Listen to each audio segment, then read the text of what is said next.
12월 3일 수요일 프리미어리그 분석 시작하겠습니다. 모든 경기 분석은 네이버 카페에서 확인 바랍니다.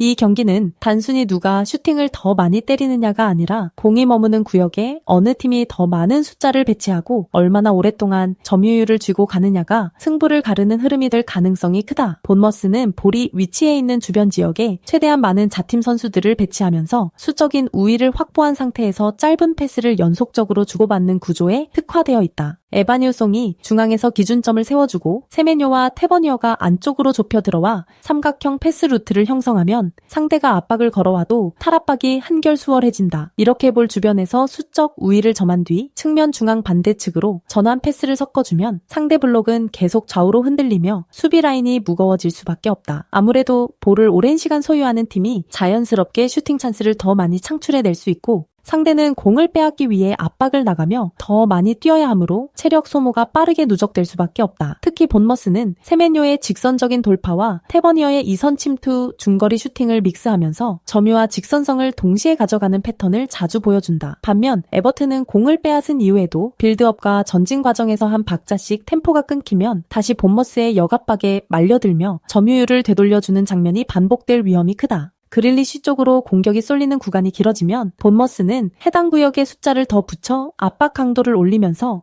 반대편 공간을 과감하게 버리고 한쪽 라인만 틀어막는 선택을 할 수도 있다. 이렇게 되면 에버튼은 볼을 탈취한 직후에는 나쁘지 않아 보이지만 두세 번의 패스 이후 다시 본머스에게 공을 내주고 수비 태세로 돌아가는 시간을 길게 가져가야 한다. 현대축구 무대에서 볼 점유율 장악 능력이 얼마나 중요한지 본머스는 이미 최근 여러 경기에서 보여준 바 있고 오늘 경기 또한 그 흐름을 이어갈 수 있는 최적의 매치업이라 볼 수 있다. 특히 홈에서 치르는 경기라는 점까지 감안하면 본머스는 초반부터 볼을 잡고 템포를 높이려 할 것이고 에바니우송을 축으로 한 박스 안 공격 빈도도 자연스럽게 증가할 가능성이 크다. 에버튼 입장에서는 더블 피벗과 듀스버리 홀이 어느 정도 버티면서 한두 번씩 라인을 깨는 장면을 만들 수는 있겠지만 전체적인 시간대별 흐름에서 본머스의 점유와 압박에 끌려갈 공산이 크다. 그래서 전반에는 에버튼이 버티는 구간도 나오겠지만 시간이 지날수록 체력 소모와 수비 집중력 저하가 겹치면서 본머스가 중원과 측면에서 다시 수적 우위를 확보하는 장면이 점점 더 자주 연출될 수 있다. 결국 이런 점유율과 수적 우위 기반의 전술 상성이 누적되면 어느 순간 에바니우송의 문전 침투나 세메뇨의 측면 돌파, 테버니어의 세컨 슈팅이 결승골로 연결되는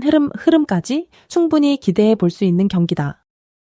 이 경기는 단순한 순위 싸움이 아니라 측면 돌파와 컷백 루트에 얼마나 견고하게 버틸 수 있느냐를 가르는 전술 싸움에 가깝다. 풀럼은 홈에서 지나치게 내려앉지 않고 4-2-3-1 구조로 중원을 두텁게 세우며 라인 강력을 유지하려고 할 것이다. 호드리구 무니스에게 전방에서 버티는 역할을 맡기고 이워비와 루키치가 중원에서 전개를 도우며 역습 출발점을 만들려 할 가능성이 크다. 그래서 초반에는 풀럼도 한두 번 정도는 이워비의 탈압박과 무니스의 연계로 박스 근처까지 올라가는 장면을 만들어낼 수 있다. 하지만 시간이 지날수록 맨시티의 빌드업과 포지셔닝이 풀럼의 수비 라인을 점점 더 깊게 몰아넣는 흐름이 뚜렷해질 가능성이 높다. 도쿠가 측면 터치라인에 넓게 서서 풀백을 밖으로 끌어내고 니코 곤살레스가 하프 스페이스에서 패스를 받아 안쪽과 바깥쪽을 번갈아 활용하면 풀럼의 포백은 계속해서 선택을 강요받게 된다. 그래서 풀럼 입장에서는 도쿠의 1차 돌파를 막아내는 것에만 집중하기도 어렵고 안쪽에서 움직이는 홀란드와 이선 침투까지 동시에 신경 써야 하는 복잡한 수비 상황에 놓이게 된다. 도쿠의 측면 돌파 퍼포먼스를 통해 만들어진 공간에서 홀란드는 박스 안에서 수비수 어깨 뒤를 잡고 있다가 컷백 타이밍에 맞춰 한 발 앞선 위치를 선점할 것이다.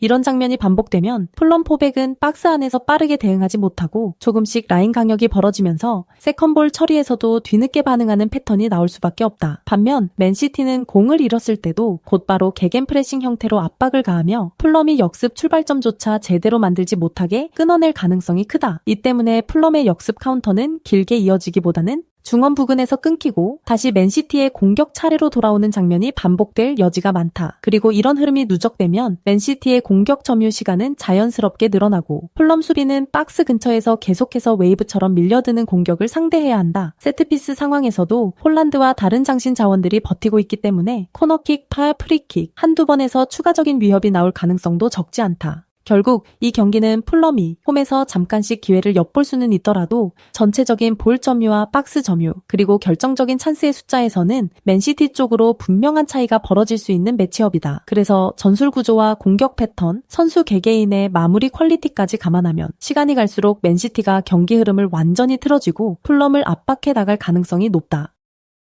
이 경기는 단순히 공격수의 이름값 싸움이 아니라 메잘라와 인사이드 포워드가 만들어내는 하프스페이스 침투를 어느 팀이 더 잘 활용하느냐가 흐름을 가르는 한판이다. 뉴캐슬은 토날리가 중앙에서 측면 하프스페이스로 대각선 침투를 반복하며 반스가 넓게 벌린 측면과 엘랑가가 지키는 박스 안을 삼각형으로 연결하는 구조를 이미 구축해 놓은 상태다. 토트넘 포백은 하이라인을 유지하려다 보니 하프스페이스에서 한번 타이밍이 어긋나면 풀백과 센터백 사이 강력이 벌어지고 이 틈으로 토날리의 침투와 엘랑가의 문전 움직임이 동시에 파고드는 장면이 만들어질 수 있다. 반스는 좌측에서 안으로 좁혀 들어오며 상대 풀백을 안쪽으로 끌어들인 뒤 토날리가 그 바깥 라인이나 안쪽 하프스페이스를 파고드는 방식으로 위치를 교환해 토트넘의 마킹 체계를 흔들 가능성이 크다. 토트넘 입장에서는 히샬리송과 쿠두스, 사비 시몬스가 전방에서 날카로운 장면을 만들 여지가 충분하지만 뉴카슬이 중원에서 압박 방향을 잘 유도해준다면 빌드업 초반부터 패스 선택이 제한될 수 있다. 특히 전개 과정에서 풀백이 동시에 전진하는 구간에서 볼을 잃는다면 뉴카슬은 토날리의 첫 전진 패스와 엘랑가의 침투, 반스의 안쪽 러닝을 통해 짧은 시간 안에 박스 근처로 진입하는 역습 패턴을 가동할 수 있다. 후반으로 갈수록 토트넘의 전진 수비에 들어가는 체력 소모가 누적되면 포백과 미드필더 라인 간격이 넓어지고 그 순간부터는 뉴캐슬의 하프스페이스 활용이 더 수월해지는 흐름으로